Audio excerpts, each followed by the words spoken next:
నమస్తే, this is Radhakrishna. ప్రస్తుతం ఏపీలో ఎలక్షన్ ఫలితాలు ఏ విధంగా ఉండబోతున్నాయి?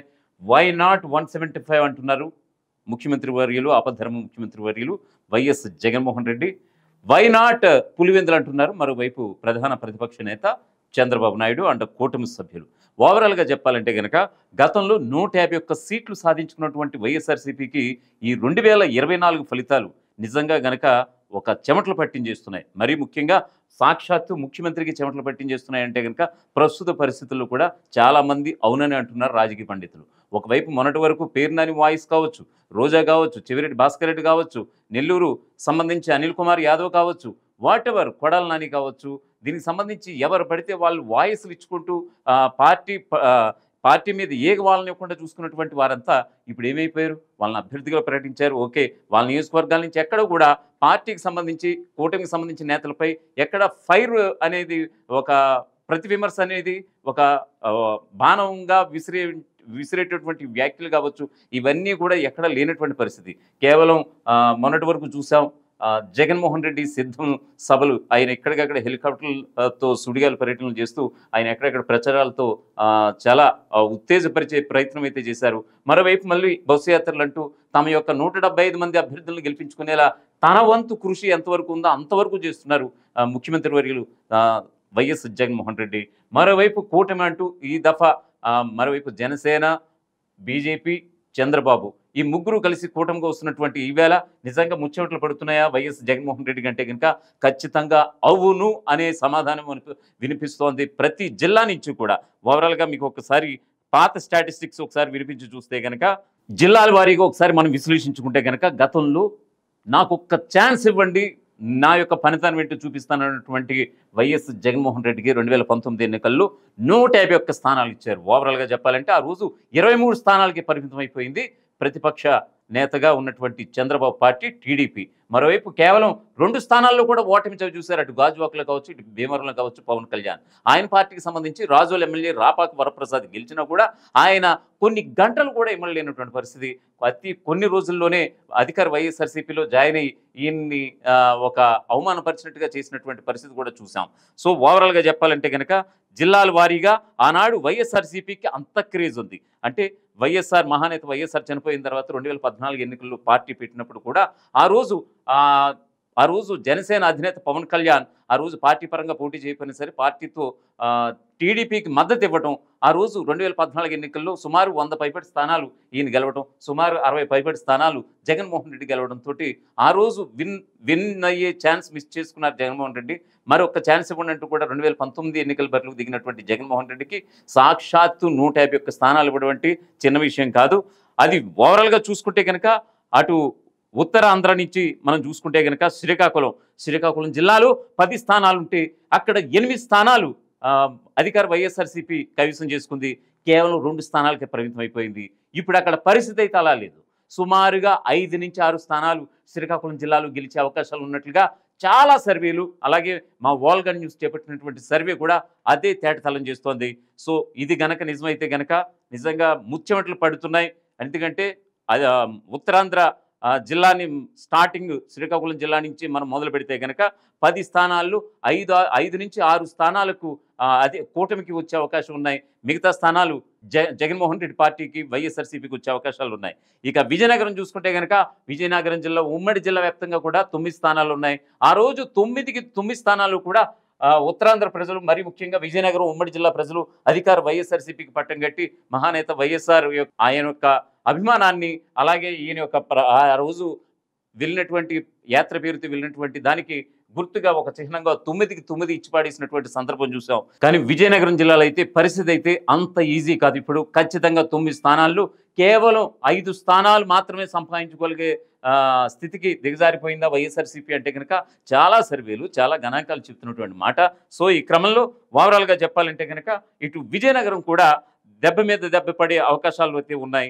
ఇక విశాఖపట్నం విషయం చూసుకుంటే కనుక రూరల్ ఏరియా మొత్తం అంతటి కొట్టేసినటువంటి వైఎస్ఆర్ కాంగ్రెస్ పార్టీ ఆ రోజు వైజాగ్లో ఉన్నటువంటి Vizag east, west, north, south ఈ 4 స్థానాలు కూడా అధికార వైఎస్ఆర్సీపీకి దక్కలేనటువంటి విషయం. సో ఆ క్రమంలో 11 స్థానాలు అధికార వైఎస్ఆర్సీపీ దక్కించుకుంది. అర్బన్ ఏరియాలో ఉన్నటువంటి 4 స్థానాలు కూడా ఆ రోజు టీడీపీకి దక్కినటువంటి పరిస్థితి కూడా మనం చూసాం. కానీ ఇప్పుడు పరిస్థితి అలా లేదు.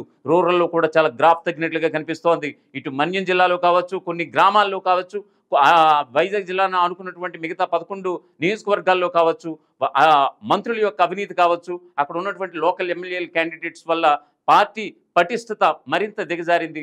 సో ఈ క్రమంలో 15లో ఖచ్చితంగా 5-6 స్థానాలకు పడిపోయే అవకాశం విశాఖ జిల్లా వేదికగా వైఎస్ఆర్సీపీకి దక్కబోతుందనంటే కనుక ఖచ్చితంగా అవుననే సమాధానమే సర్వత్రా వినిపిస్తోంది. రాజకీయ విశ్లేషకులు సైతం ప్రస్తుత వైఎస్ఆర్సీపీ యొక్క గమనాన్ని అయితే అంచనా వేస్తున్నారు. సో ఎక్కడికక్కడ ఆల్రెడీ చూసాం, చాలా సీట్లు మార్చినటువంటి వైఎస్ జగన్మోహన్ రెడ్డి ఉమ్మడి విశాఖ జిల్లా కేంద్రంగా చాలా సీట్లు మార్చారు. ఎందుకంటే ఎమ్మెల్యేల అవినీతి వాళ్ళ యొక్క పనితీరుని బట్టి కూడా మార్చినటువంటి సందర్భం నేరుగా జగన్మోహన్ రెడ్డి చెప్పారు. సో ఈ క్రమంలో అక్కడ అవినీతి జరిగిందని సాక్షాత్తు పరోక్షంగా ఒప్పుకున్నారా ఆ రోజు ముఖ్యమంత్రి జగన్మోహన్ రెడ్డి అంటే కనుక ఖచ్చితంగా ఒప్పుకుంటున్నట్టే అనే విశ్లేషణలు కూడా రాజకీయవేత్తల నుంచి, రాజకీయ నిపుణుల నుంచి కూడా వచ్చాయి. ఓవరాల్గా చెప్పాలంటే కనుక ఇటు ఉమ్మడి విశాఖ జిల్లా వ్యాప్తంగా కూడా సుమారు 15 స్థానాలుంటే సుమారుగా 5-6 లేకపోతే 6-7 స్థానాలకు పడిపోయే అవకాశం వైఎస్ఆర్సీపీకి ఉంది. మిగతా స్థానాల్లో ఖచ్చితంగా కూటమి జెండా ఎగరబోతుంది. మిగతా స్థానాల్లో అనేది చాలా ప్రస్ఫుటంగా తెలుస్తున్నటువంటి మాట. ఇక ఉత్తరాంధ్ర విషయాలకు చూసుకుంటే కనుక దాదాపు ఇప్పటి వరకు మనం 34 నియోజకవర్గాల గురించి మాట్లాడుకుంటే కనుక ఖచ్చితంగా ఉత్తరాంధ్రలో కొంచెం గ్రాఫ్ తగ్గిపోయింది. ఎలాంటి సందేహం లేదనేది కూడా తేటతలం అవుతున్నటువంటి పరిస్థితులు. ఇక ఈస్ట్ గోదావరిలో మొత్తం 19 స్థానాలు ఉన్నాయి. ఆ రోజు 14 స్థానాలు అధికార వైఎస్ఆర్సీపీ చేజిక్కించుకుంది. 4 స్థానాలు టీడీపీ దక్కించుకుంటే రాజోలు ఉమ్మడి తూర్పుగోదావరి జిల్లా వ్యాప్తంగా రాజోల్లో రాపాక వరప్రసాద్ జనసేనకు సంబంధించి ఒకే ఒక్క క్యాండిడేట్ గెలవడం జరిగింది. ఇది అందరికీ మనందరికీ తెలిసిన విషయమే. కాకపోతే ఇక్కడ ఇంపాక్ట్ ఏ విధంగా ఉండిపోతుంది, కాపులు ఎక్కువగా ఉన్నటువంటి ఉమ్మడి తూర్పుగోదావరి జిల్లా, బీసీలు ఎక్కువగా ఉన్నటువంటి తూర్పుగోదావరి జిల్లా. ఎందుకంటే బీసీల వెన్నుముక పార్టీ ఏదైనా అంటే కనుక అక్కడ వెళ్ళగానే గోదావరి జిల్లాకు వెళ్ళగానే తక్కువని చెప్పేది వాళ్ళ యొక్క పచ్చ పార్టీ అని ఒక సంతోషాన్ని వ్యక్తపరుస్తూ చంద్రబాబు మా నాయకుడు అనే ఒక ధోరణి అయితే గతంలో ఉండేది. మరొక వైపు కాపుల యొక్క ఒక పార్టీగా ఉన్నటువంటి ఆ రోజు పీఆర్పీ కావచ్చు, నేడు జనసేన పార్టీ కావచ్చు, ఈ ఉమ్మడి తూర్పుగోదావరి జిల్లా వ్యాప్తంగా ఇటు కాపులు ఇటు బీసీలు. సో ఈ క్రమంలో వీళ్ళ ఇంపాక్ట్ చాలా గట్టిగా ఉంటుంది. ఈసారి కూటమితో జతగట్టి రావడం అనేది చాలామంది రాజకీయ విశ్లేషకులు చెప్తున్నటువంటి పరిస్థితి. సో ఈ క్రమంలో ప్రభుత్వం మీద వ్యతిరేకత ఖచ్చితంగా ఉంది. సో ఎందుకంటే ఆల్రెడీ మద్యం లిక్కర్ విషయంలో కావచ్చు, తూర్పుగోదావరి జిల్లా విషయానికి వస్తే గోదావరి జిల్లాలు అనేసరికి ఖచ్చితంగా ఇసుక రీచ్ల మీద ఆధారపడి ఎక్కువగా ఉంటాయి. ఎందుకంటే భవన నిర్మాణ కార్మికులు వీళ్ళంతా కూడా. సో ఈ గవర్నమెంట్ వచ్చిన తర్వాత మొత్తం ఇసుక అంతా కూడా మాఫియామయం అయిపోయింది. సో ఈ క్రమంలో వైఎస్ఆర్సీపీ సర్కార్కి పూర్తి యాంటీ అయిపోయింది ఉమ్మడి తూర్పుగోదావరి జిల్లా ఖచ్చితంగా అనేది చాలా స్పష్టంగా అయితే తెలుస్తోంది. ఉమ్మడి తూర్పుగోదావరి జిల్లాలో 19 స్థానాలు ఉంటే ఈసారి టీడీపీ కూటమికి ఖచ్చితంగా ఈసారి 10-16 స్థానాలు దక్కే అవకాశం ఉంది. అంటే దీన్ని బట్టి ఏంటి, కేవలం 3-4 స్థానాలకు అధికార వైఎస్ఆర్సీపీ పడబోతుందా అని అంటే కనుక ఆ రోజు 14 స్థానాలు గెలుచుకున్నటువంటి వైఎస్ఆర్సీపీ ఈరోజు 4-5 స్థానాలు లేకపోతే 3-4 స్థానాలు ఖచ్చితంగా కోల్పోయే పరిస్థితి జగన్మోహన్ రెడ్డి తెచ్చుకున్నారంటే కనుక ఖచ్చితంగా అవుననే సందర్భం అయితే అక్కడ జిల్లా వ్యాప్తంగా ఏ పబ్లిక్ సర్వే కావచ్చు, ఎటువంటి వాయిస్ వాళ్ళు ప్రజల నోట విన్నా కూడా ఇదే అధికార వైఎస్ఆర్సీపీ ప్రభుత్వానికి యాంటీ స్లోగన్స్ అయితే వినిపిస్తున్నాయి ఖచ్చితంగా. దాని పక్కనే అనుకున్నటువంటి ఇక వెస్ట్ గోదావరి జిల్లాకి వెళ్దాం. అక్కడ 15 స్థానాలు ఉన్నాయి. నాడు పాలకొల్లు వేదికగా నిమ్మల రామానాయుడు గెలిచారు టీడీపీకి సంబంధించి. మరోవైపు ఉమ్మడి తూర్పుగోదావరి జిల్లా విషయం పక్కన పెడితే కనుక ఇక ఉమ్మడి పశ్చిమ గోదావరి జిల్లా విషయానికి వద్దాం. దాదాపు అక్కడ 15 స్థానాలు ఉన్నాయి. ఆనాడు 13 స్థానాలు అధికార వైఎస్ఆర్సీపీ చేజిక్కించుకుంది. మరొక వైపు 2 స్థానాలు అంటే పాలకొల్లు వేదికగా నిమ్మల రామానాయుడు కావచ్చు, ఉండి వేదికగా రామరాజు కావచ్చు, వీళ్ళిద్దరే గెలిచినటువంటి సందర్భం. కానీ ఇప్పుడు సీన్ సితారైపోయిందా వైఎస్ఆర్సీపీకి అని అంటే కనుక ఖచ్చితంగా వైఎస్ జగన్మోహన్ రెడ్డి ప్రవేశపెట్టినటువంటి సంక్షేమ పథకాలు, మరీ ముఖ్యంగా రైతులను ఆకర్షించే పథకాలు.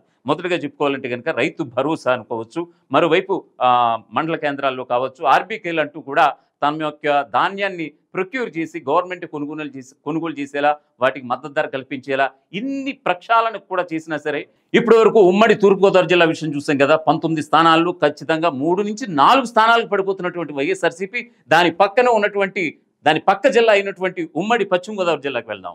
ఆ రోజు 15 స్థానాలు అంటే ఉమ్మడి పశ్చిమ గోదావరి జిల్లా వ్యాప్తంగా 15 స్థానాలు ఉంటే 2 స్థానాలకు ఆనాడు టీడీపీ పరిమితమైపోయింది. 13 స్థానాలు వైఎస్ జగన్మోహన్ రెడ్డికి కట్టబెట్టింది జిల్లా ప్రజలు. నిజంగా చెప్పాలంటే గనక ఆ రోజు పాలకుల వేదికగా నిమ్మల రామానాయుడు, అలాగే ఉండి వేదికగా రామరాజు గెలిచినటువంటి సందర్భం మనం చూసాం. కానీ ఇప్పుడు సీన్ సితారైపోయిందా వైఎస్ఆర్సీపీకి? ఎందుకంత వ్యతిరేకత మూట కట్టుకుంది అధికార వైఎస్ఆర్సీపీ? ఇక్కడ రకరకాలుగా ఊహాగానాలు. ఎందుకంటే అమరావతి రాజధాని అంటూ కూడా రాష్ట్రానికి రాజధాని లేకుండా చేశారు. మరోవైపు రైతులకి ఏదేదో చేసామంటూ కూడా ఎక్కడా కూడా ఏమీ చేయలేనటువంటి పరిస్థితులు అంటూ కూడా రైతుల నుంచే సాక్షాత్తు విమర్శలు ఎక్కుపెడుతున్నటువంటి సందర్భం. మరోవైపు కార్పొరేషన్లని కోనారిల్లేలా చేసి ఆ యొక్క డబ్బుల్ని సంక్షేమ పథకాల రూపంలో డబ్బులు పనిచేశారా అంటూ జగన్ పైన విమర్శలు ఎక్కుపెడుతున్నటువంటి సందర్భం. ఒకటా రెండా అని కాదు, అనేక విమర్శలు ప్రభుత్వాన్ని, ఇటు జగన్మోహన్ రెడ్డిని చుట్టుముట్టేశాయి. సో ఈ క్రమంలో అక్కడ కూడా ఉమ్మడి పశ్చిమ గోదావరి జిల్లా వ్యాప్తంగా కూడా ఓవరాల్గా చెప్పాలంటే ఇక్కడ ఖచ్చితంగా మరొక వైపు పోలవరం ఇంపాక్ట్ కూడా ఉమ్మడి తూర్పుగోదావరి జిల్లాలో చాలా ఉంది. ఎందుకంటే మేము నెక్స్ట్ ఇయర్ అధికారంలో 2019లో అధికారం చేపట్టినటువంటి వైఎస్ జగన్మోహన్ రెడ్డి సర్కార్, ఆ రోజు జలవనరుల శాఖ మంత్రిగా ఉన్నటువంటి అనిల్ కుమార్ యాదవ్ కూడా చాలా ప్రస్ఫుటంగా, చాలా బలంగా వినిపించారు. ఇంకో 1 yearలో మేము ఈ ప్రాజెక్ట్ పూర్తి చేసి మా ప్రభుత్వం యొక్క పనితీరేంటో నిరూపించుకుంటామని. కానీ ఎక్కడ కూడా ఒక ఇంచు కదిలినటువంటి పాపాన పోలేదు. నిన్నగాక మొన్నటి వరకు చూసాం, అమిత్ షా కావచ్చు, ప్రధాని మోదీ కావచ్చు, పోలవరాన్ని ఒక ఏటీఎం కార్డులా వాడుకున్నారంటూ కూడా మొన్నటి వరకు చంద్రబాబును విమర్శించినటువంటి ప్రధాని మోదీ, అలాగే అమిత్ షా నేడు అవే రిమార్క్స్ ఈరోజు జగన్మోహన్ రెడ్డిని కూడా విమర్శించినటువంటి పరిస్థితి. రాష్ట్రాన్ని అప్పుల పాలు చేసేశారు. ప్రధానంగా రాష్ట్రం తిరోగమన బాటలో పట్టింది. చంద్రబాబు హయాంలోనే సుభిక్షంగా ఉంది, చాలా బాగుందంటూ కూడా కితాబునివ్వటం ఈ రోజు అతిపెద్ద మైనస్ పాయింట్ జగన్మోహన్ రెడ్డికి అని చెప్పక తప్పదు. సో ఈ క్రమంలో వెస్ట్ గోదావరి జిల్లా వ్యాప్తంగా 15 స్థానాల్లో ఖచ్చితంగా 10 నుంచి 12 స్థానాలు, 10 నుంచి 12 కావచ్చు, 10 నుంచి 11 కావచ్చు, టీడీపీ కూటమికి ఖచ్చితంగా వచ్చే అవకాశాలు చాలా స్పష్టంగా అయితే కనిపిస్తున్నాయి. మరీ ముఖ్యంగా బీసీ ఓట్ బ్యాంక్ ఉమ్మడి తూర్పుగోదావరి జిల్లా వ్యాప్తంగా ఏదైతే మనం ఆ మెజర్మెంట్ చూసామో, అటు కాపులు కావచ్చు, ఇటు బీసీలు కావచ్చు, ఉమ్మడి పశ్చిమ గోదావరి జిల్లా వ్యాప్తంగా ఈసారి 15 స్థానాల్లో 10 నుంచి 11 స్థానాలు కూటమికి వచ్చే అవకాశాలు చాలా స్పష్టంగా కనిపిస్తున్నాయి. ఎందుకంటే ఇందాక ఉదాహరించినట్టుగా ఉమ్మడి తూర్పుగోదావరి జిల్లాలో ఏ ఈక్వేషన్స్ని మనం బేరీజ్ వేసుకున్నామో, ఇక్కడ వెస్ట్ గోదావరి జిల్లాలో కూడా అదే ఇంపాక్ట్ అధికార వైఎస్ఆర్సీపీకి ఈసారి పడబోతుందనంటే గనక ఖచ్చితంగా అవును అనే సంకేతాలు అయితే చాలా స్పష్టంగా అయితే వినిపిస్తున్నాయి. మరోవైపు బీసీకి వెన్నెముక లాంటి ఒక పార్టీ అంటూ చెప్పుకున్నటువంటి టీడీపీకి బీసీలు ఈసారి వేస్తారు. మరొక వైపు కాపుల పార్టీగా ముద్ర పడిపోయినటువంటి జనసేన పార్టీకి, ఇటు జనసేనకి, అండ్ సో ఓవరాల్గా చెప్పాలంటే కూటమితో వెళ్తున్నటువంటి అభ్యర్థులకి ఎలాంటి ఢోకా లేదు అనేది ఉమ్మడి తూర్పుగోదావరి కావచ్చు, ఉమ్మడి వెస్ట్ గోదావరి కావచ్చు. సో ఉన్నటువంటి ఈ 34 స్థానాలు కూడా ఈ కూటమికి అసలైన ప్లస్ పాయింట్స్ కాబోతున్నాయి. సో ఉమ్మడి తూర్పుగోదావరి, ఉమ్మడి వెస్ట్ గోదావరి జిల్లాలో ఖచ్చితంగా ఒక బంపర్ మెజార్టీ టీడీపీ కూటమికి దక్కబోతుందనంటే కనుక ఖచ్చితంగా ఉమ్మడి తూర్పుగోదావరి, వెస్ట్ గోదావరి నుంచి ఓ బంపర్ మెజార్టీ ఇవ్వబోతున్నారు గోదావరి ప్రజలు అనేది చాలా స్పష్టంగా వినిపిస్తున్నటువంటి మాట. సో ఉమ్మడి తూర్పుగోదావరి చూసాం, ఉమ్మడి వెస్ట్ గోదావరిలో అయితే 10 నుంచి 11 స్థానాలు కూటమికి వచ్చే అవకాశాలు ఉన్నాయి. ఇంకా తగులు మిగులు ఏమైనా ఉంటే కనుక వైఎస్ఆర్సీపీకి వచ్చే అవకాశాలు చాలా స్పష్టంగా ఉన్నాయి. ఉమ్మడి ఉభయ గోదావరి జిల్లాల విషయం పక్కన పెడితే కనుక ఇక ఆ తర్వాత ఆనుకుని ఉన్నటువంటి జిల్లా కృష్ణా జిల్లా. ఆనాడు నియోజకవర్గ వ్యాప్తంగా అంటే జిల్లా ఉమ్మడి జిల్లా వ్యాప్తంగా ఓవరాల్గా చూసుకుంటే కనుక 16 స్థానాలు ఉంటే, ఆ రోజు గద్దె రామ్మోహన్ టీడీపీ అభ్యర్థి విజయవాడ తూర్పు, ఆనాడు టీడీపీ అభ్యర్థి గన్నవరం అభ్యర్థిగా వల్లభనేని వంశీ, వాళ్ళిద్దరే గెలిచినటువంటి సందర్భం మనం చూసాం. అక్కడ కేవలం 2 స్థానాలకి 2019 ఎలక్షన్స్లో టీడీపీ పరిమితమైపోయింది కృష్ణా జిల్లాలో. ఎందుకంటే ఈ మాట ఎందుకంటున్నానంటే, కమ్మ సామాజిక వర్గం ఎక్కువగా ఉన్నటువంటి 16 స్థానాలు కలిగినటువంటి కృష్ణా జిల్లాలో టీడీపీ ఓటమి ఆ రోజు చవి చూడడం అనేది నిజంగా ఆశ్చర్యం. సో దాని ఇంపాక్ట్ ఈసారి మళ్ళీ రివర్స్ అవబోతోంది, తిరుగమనం పట్టబోతోంది. ఆ రిజల్ట్ ఖచ్చితంగా ఈసారి వైఎస్ఆర్సీపీకి ఆనాడు ఏదైతే వచ్చిందో టీడీపీకి, ఈసారి వైఎస్ఆర్సీపీకి అదే రిజల్ట్ వచ్చే అవకాశం ఉంది. ఎందుకంటే ఆ రోజు 2 స్థానాలకే పరిమితం అయిపోయినటువంటి టీడీపీ కృష్ణా జిల్లా వ్యాప్తంగా అవే 2 స్థానాలు ఈసారి వైఎస్ఆర్సీపీకి దక్కబోతున్నాయా అని అంటే గనక ఖచ్చితంగా అవును.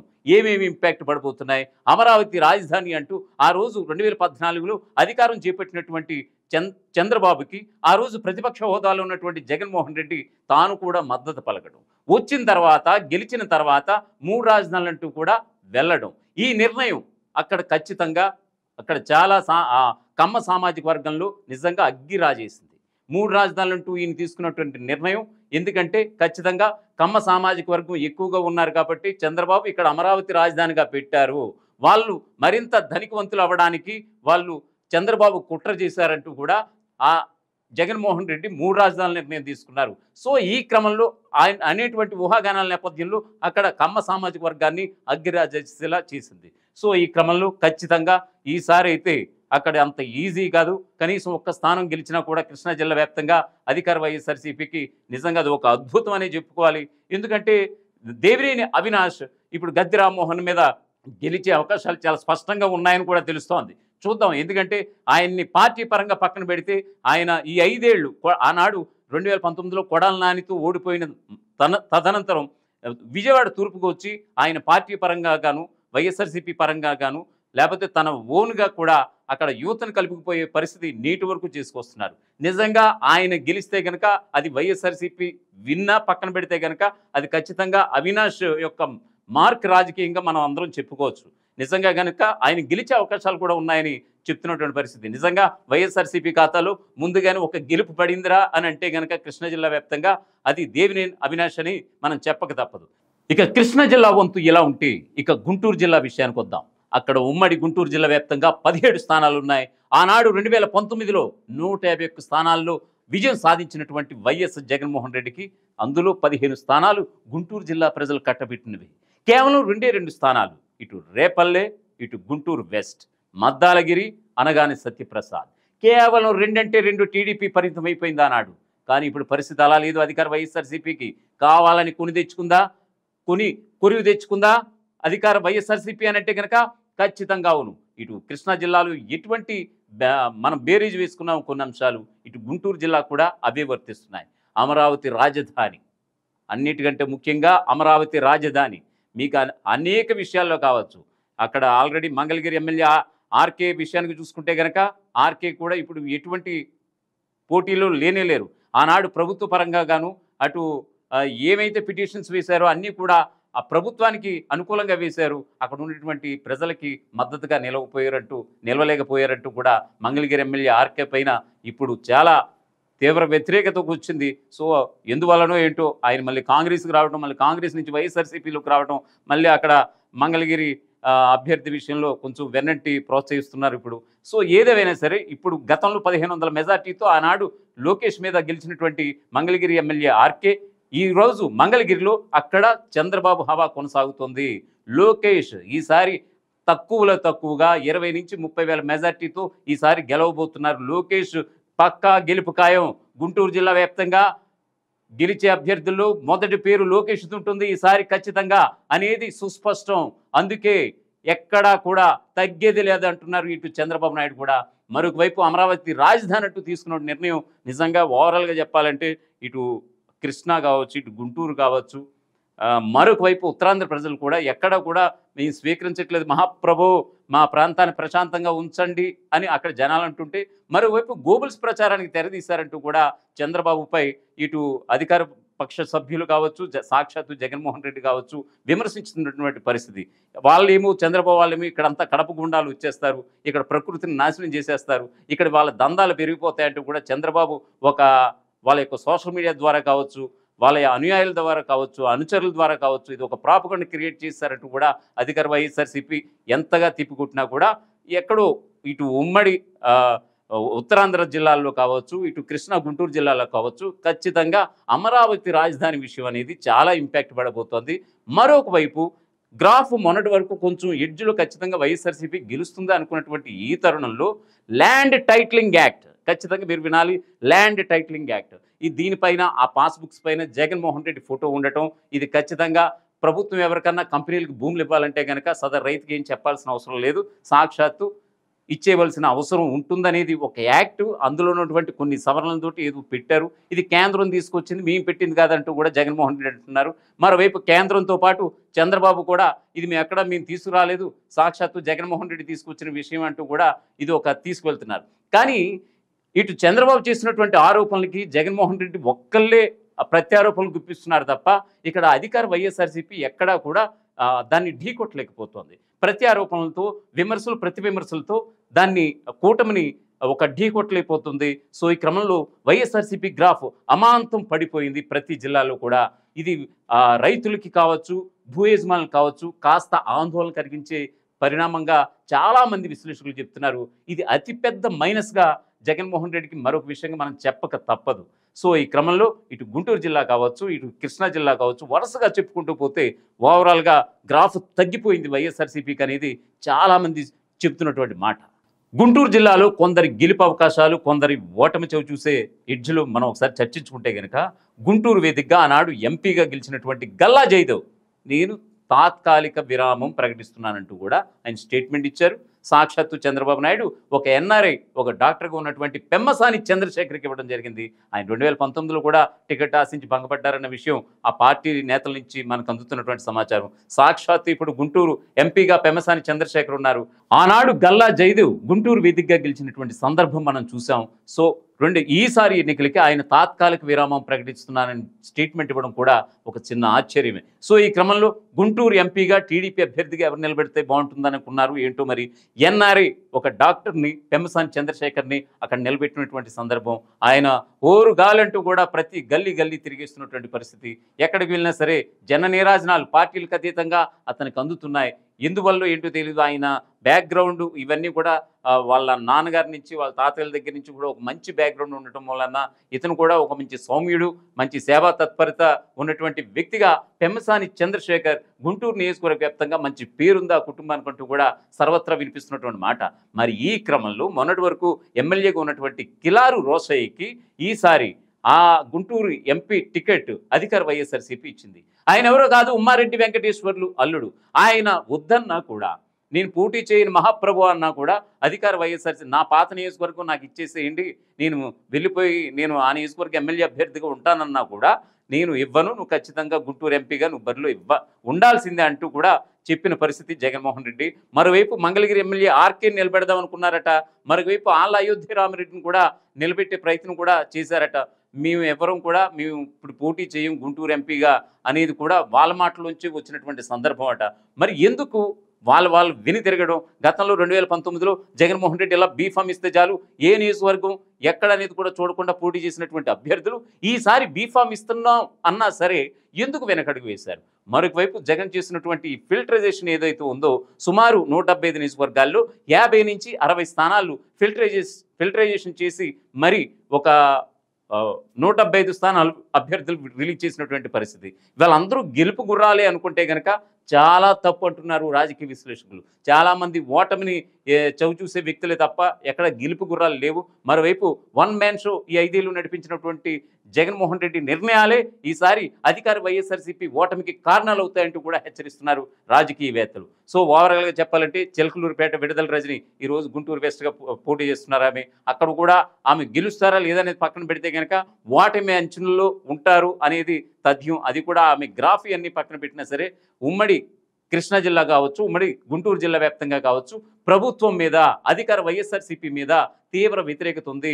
ఇటు గుంటూరు జిల్లా 17 స్థానాలు కావచ్చు, మరోవైపు ఉమ్మడి కృష్ణా జిల్లా వ్యాప్తంగా కావచ్చు. మరొక వైపు గుంటూరు జిల్లాలో ఒక పెద్ద కుటుంబం లావు శ్రీకృష్ణదేవరాయలు, ఆయన నరసరావుపేట ఎంపీగా ఉన్నారు.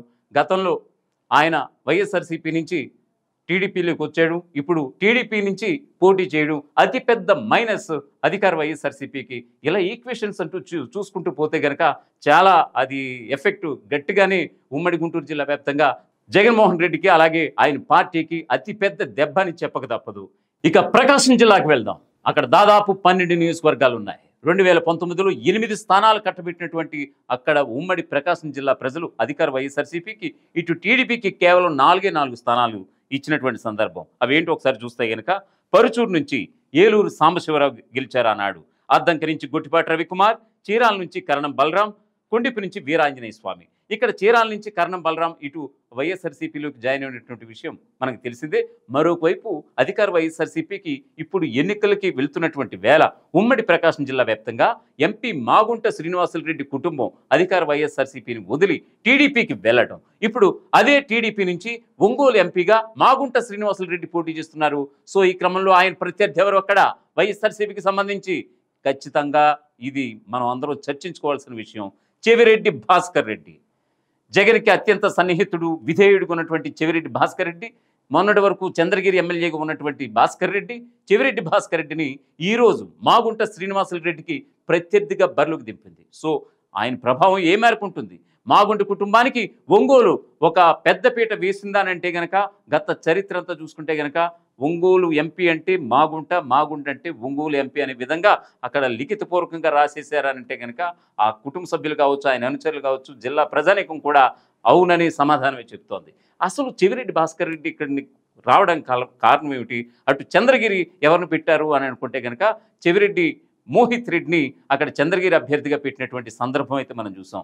అక్కడ కొడుకుని, ఇక్కడ తండ్రిని ఒక ఒంగోలు ఎంపీగా నిలబెట్టినటువంటి సందర్భం అధికార వైఎస్ఆర్సీపీది. సో ఓవరాల్గా చెప్పాలంటే కనుక ఇక్కడ గ్రాఫ్ తగ్గుతుందా పెరుగుతుందా అనేది ప్రకాశం జిల్లాలో అయితే కొంచెం అధికార వైఎస్ఆర్సీపీకి కొంచెం పట్టున్న ప్రాంతాలుగా మనం చెప్పక తప్పదు. సో పాత ఈక్వేషన్స్ మేరకే 4 స్థానాలకి ఇక్కడ టీడీపీ పరిమితం అవుతుందా, అలాగే 8 స్థానాలకి మళ్ళీ అధికార వైఎస్ఆర్సీపీ చేజెక్కించుకుంటుందా అని అంటే కనుక కొంచెం, ఎందుకంటే రాయలసీమకి నెల్లూరు, ప్రకాశం కొంచెం ఆ ఎడ్జ్లో ఉన్నటువంటి ఈ ప్రాంతాలు కాబట్టి ఖచ్చితంగా రాయలసీమలో ఉన్నటువంటి ఆ వైబ్స్ ఇటు నెల్లూరులో కావచ్చు, ఇటు ప్రకాశంలో కావచ్చు, ఖచ్చితంగా దాని ఇంపాక్ట్ ఉండే అవకాశం ఉంటుంది.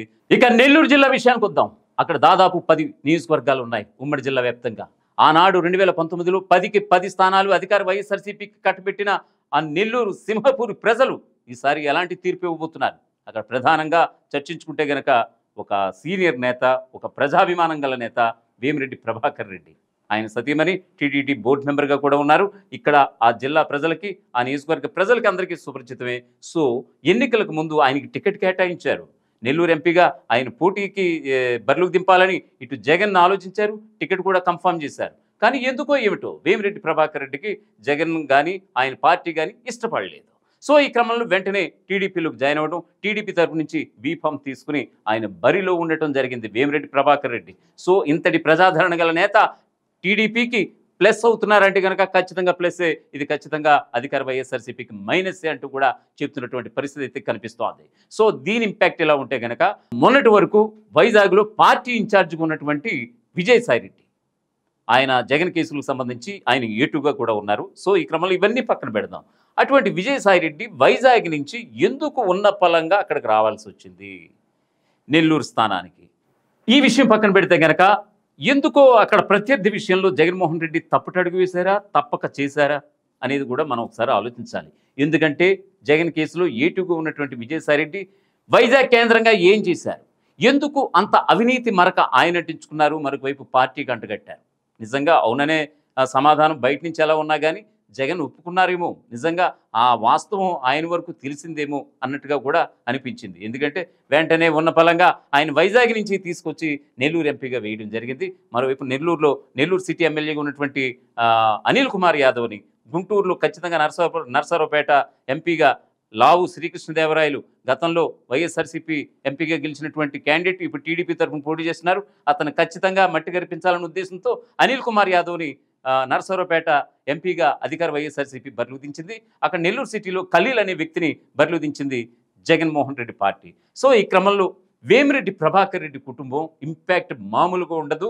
ఖచ్చితంగా ఆయన ఇంపాక్ట్ ఒక 5-6 నియోజకవర్గాల మీద ఖచ్చితంగా పడబోతుంది. ఎందుకంటే గతంలో నెల్లూరులో 10కి 10 స్థానాలు అధికార వైఎస్ఆర్సీపీ దక్కించుకుంటే ఈసారి అంత సీన్ లేదు.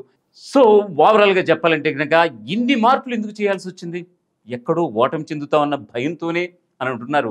ఇది ఖచ్చితంగా జగన్మోహన్ రెడ్డికి భయం పట్టుకుందే అని అంటున్నారు రాజకీయవేత్తలు, రాజకీయ విశ్లేషకులు. ఓవరాల్గా చెప్పాలంటే ప్రస్తుత పరిస్థితుల్లో 2019 నుంచి 2024 వరకు ఉన్నటువంటి వైఎస్ జగన్మోహన్ రెడ్డి ముఖ్యమంత్రిగా ఆయన తీసుకున్నటువంటి ఏకపక్ష నిర్ణయాలే రెడ్డిలకు కూడా కాస్త కంటగింపుగా మారిపోయాయి. ఆయన వ్యవహార శైలి కూడా ఆయన సామాజిక వర్గ నేతలకి, ఆయన సామాజిక వర్గ కుటుంబ సభ్యులకి, ఆయన సామాజిక వర్గ వ్యక్తులకి నచ్చడం లేదు. సో రెడ్లైనా సరే ఈసారి ఖచ్చితంగా సింహపూర్ వేదికగా వేమిరెడ్డి ప్రభాకర్ రెడ్డికి అంటే టీడీపీకి, కూటమికి అక్కడ పట్టం కట్టబోతున్నారు. అక్కడ రెడ్లు ఖచ్చితంగా ఎలాంటి డౌటు లేదనేది కూడా చాలా స్పష్టంగా వినిపిస్తున్నట్టు మాట.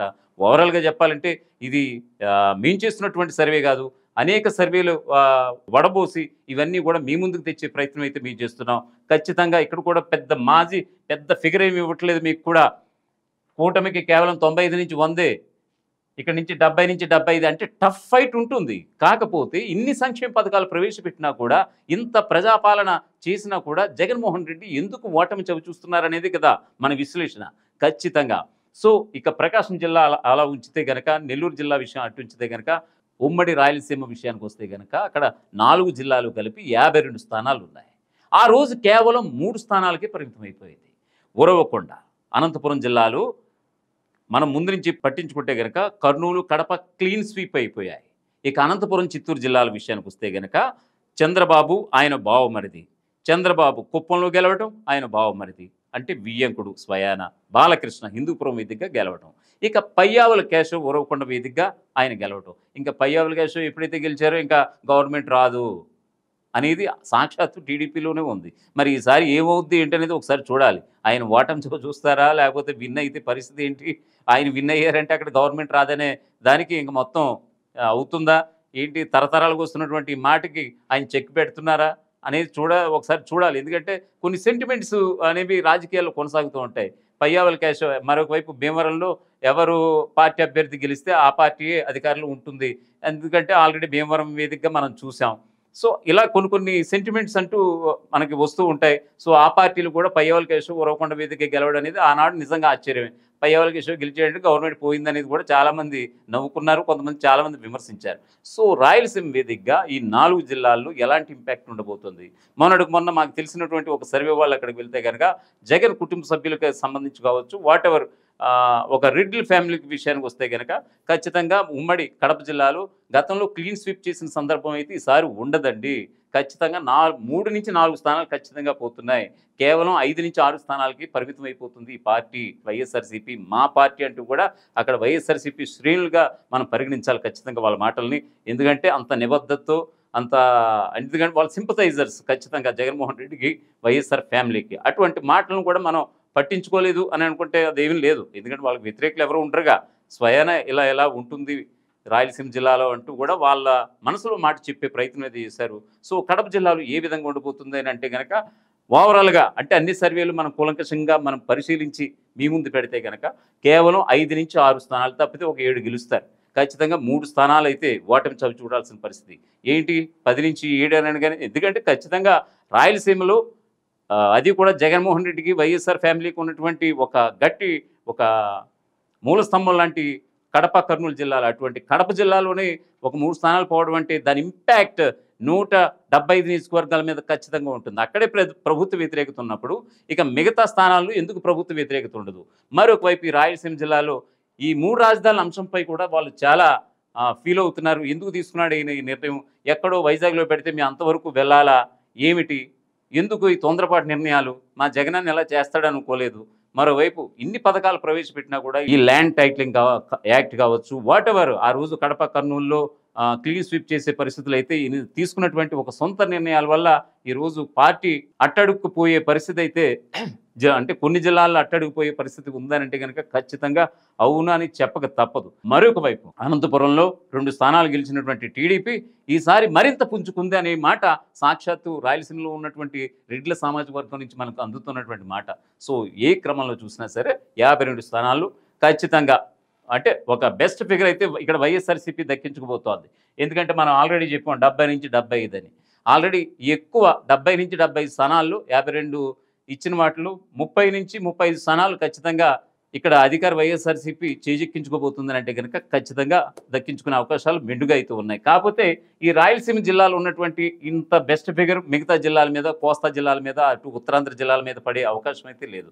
ఈ విషయాలన్నీ పక్కన పెడితే కనుక ఖచ్చితంగా ఎందుకు అంత గ్రాఫ్ తగ్గింది? ఇంత ఓన్గా నిర్ణయాలు తీసుకోవడం, జగన్మోహన్ రెడ్డి నిర్ణయాలు ఓన్గా తీసుకోవడం వల్లనే పార్టీ ఇలాగా నాశనం అయిపోయిందంటూ కూడా కొంతమంది ఆ పార్టీ నుంచి వచ్చినటువంటి వ్యక్తులు, కొంతమంది టికెట్ దక్కలేనటువంటి ఎమ్మెల్యే అభ్యర్థులు చాలామంది అసహనం వ్యక్తం చేశారు. ఇవన్నీ ఒక ఎత్తు అయితే కనుక ఖచ్చితంగా బీజేపీకి మొన్నటి వరకు కూడా ఎంతో కొంత సపోర్టుగా ఉంటున్నారు వైఎస్ఆర్సీపీకి బీజేపీ వాళ్ళు. అందుకే కూటమిగా వచ్చినటువంటి మోదీ కానీ, అమిత్ షా కానీ మొన్నటి వరకు వారం 10 రోజుల క్రితం వరకు ఏం మాట్లాడలేదు. వీళ్ళందరూ పేరుకే అమిత్ షాని, నడ్డాని, మోదీని తీసుకొస్తున్నారు తప్ప వాళ్ళు జగన్మోహన్ రెడ్డి మీద చిన్న విమర్శ కూడా చేసినటువంటి సందర్భం కూడా కనిపించలేదు. అనుకుంటున్నటువంటి ఈ తరుణంలో మొన్నటికి మొన్న అమిత్ షా ఒక 4 రోజులు 5 రోజుల క్రితం ఆయన వచ్చి బాంబు పేల్చేశారు.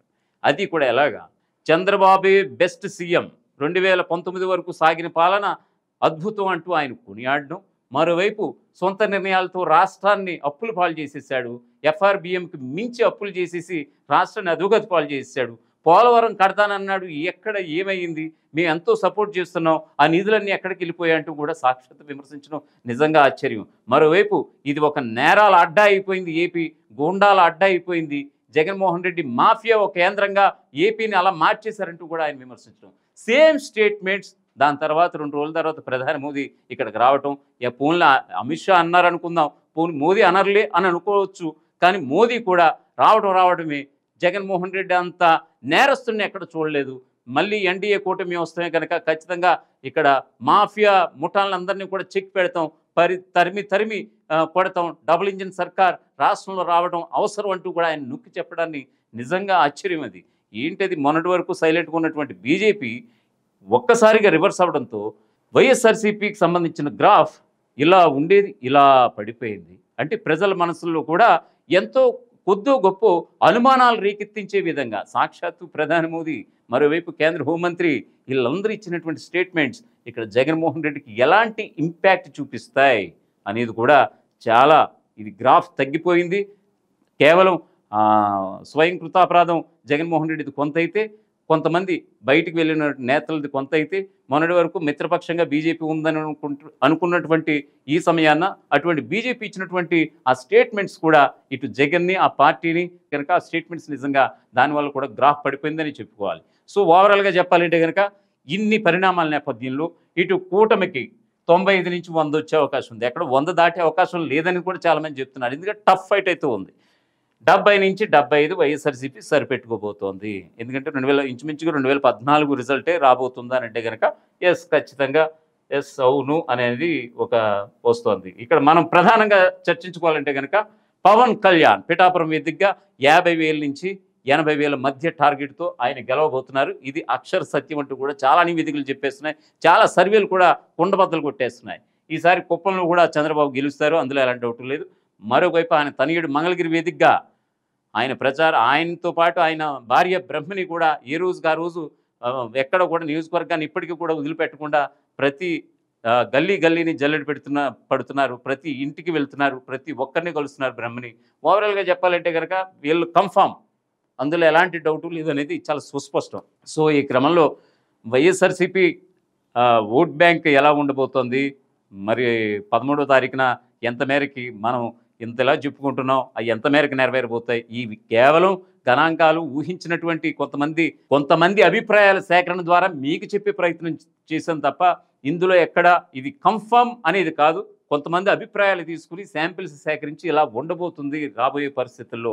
13వ తారీఖున పోలింగ్ ఎలా ఉండబోతుంది, జూన్ 4న వెలువరించే ఫలితాలు ఇలా ఉంటాయి అని చెప్పే ప్రయత్నం మాత్రమే చేశాం. సో చూద్దాం ఇది ఇందులో ఎంత ట్రాన్స్పరెన్సీ ఉంది ఏంటనేది జూన్ 4న అయితే ఖచ్చితంగా తెలిపిపోతుంది. This is Radhakrishna signing of.